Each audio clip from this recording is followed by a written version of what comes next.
I'm Lauren Hefsteller and I'm here at the McDowell Nature Preserve. Today we're going to take a look into the life of a snail and find out all the many different adaptations that they have to survive in their environment. Snails can live in many different types of environments. Forests, like the one I'm in now. They can live in ponds and even the ocean. Snails belong to a group of soft-bodied animals called gastropods, which is a type of mollusk, like an oyster, a clam, and other shellfish. Did you know that snails are more closely related to octopi than they are insects? Who knew? These creatures can be as small as a dime or as large as a bunny in some parts of the world, like the giant African land snail, the largest land snail in the world. I'm not so sure I'd like to encounter that snail in the wild, would you? Today we'll be focusing on the land snail that you might find in your backyard or in a forested area like you see here, right in North Carolina. These are going to be more of the size of the dime, like I mentioned before, or maybe a quarter. So we're going on a snail hunt. We're going on the trail to hunt for snails. Are you ready? We're going to look for some of these snails and check out their features and adaptations that they have to survive in this very forest. Let's go, come on.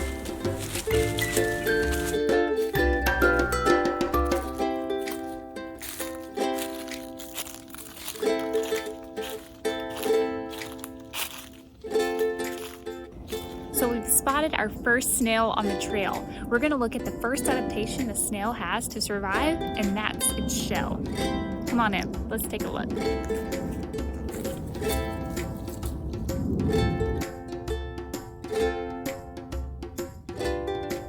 Typically, we most recognize shells for their spirally coiled hard shell, which is an important adaptation that snails have to survive.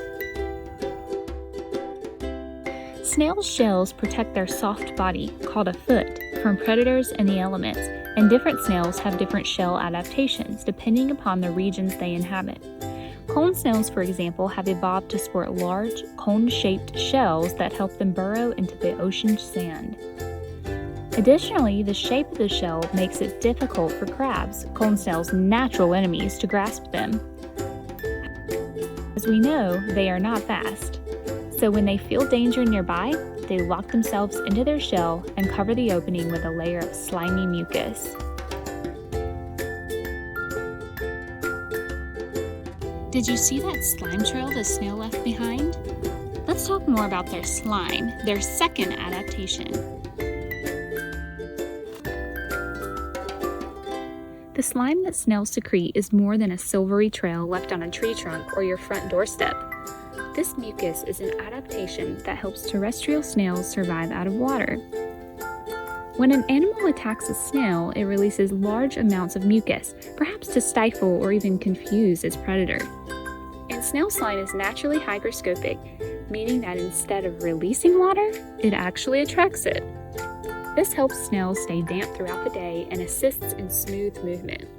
The slime even allows a snail to move along sharp objects or even hang upside down without getting injured. On to the next adaptation. The eyes of water-dwelling and land snails have adapted to perch on two eye stalks that can retract and extend from the snail's body. Here's another snail on the trail so we can take a look at its eyes.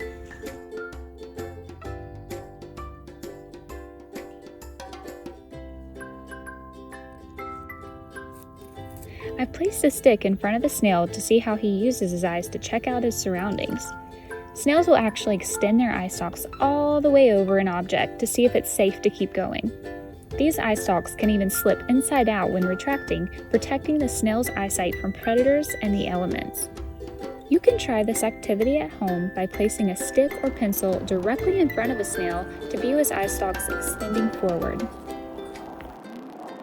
In addition to these two large stalks with eyes at the end of them for vision, snails also have two small tactile tentacles used to feel around their habitat for food, shelter, and a place to lay eggs.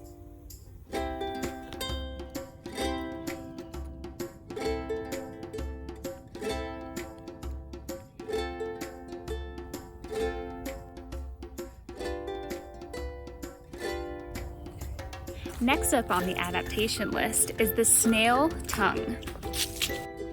Snails have evolved to eat just about everything. They are generalist species that can eat worms, vegetation, animal waste, and even fungus. Snails use a rasp tongue known as a radula, lined with rows of thousands of tiny, rough teeth to grasp or scrape food off of rocks or any surface. As the teeth wear down, they're replaced with more and more rows.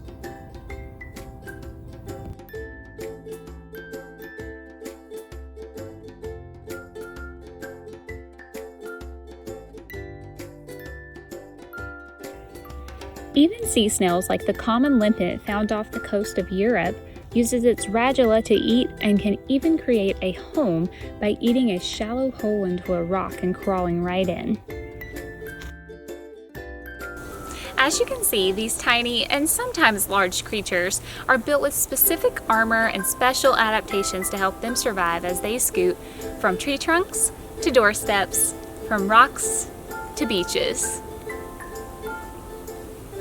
Next time you see a snail, I hope you'll get up close and personal and check out some of these amazing features that they have to survive.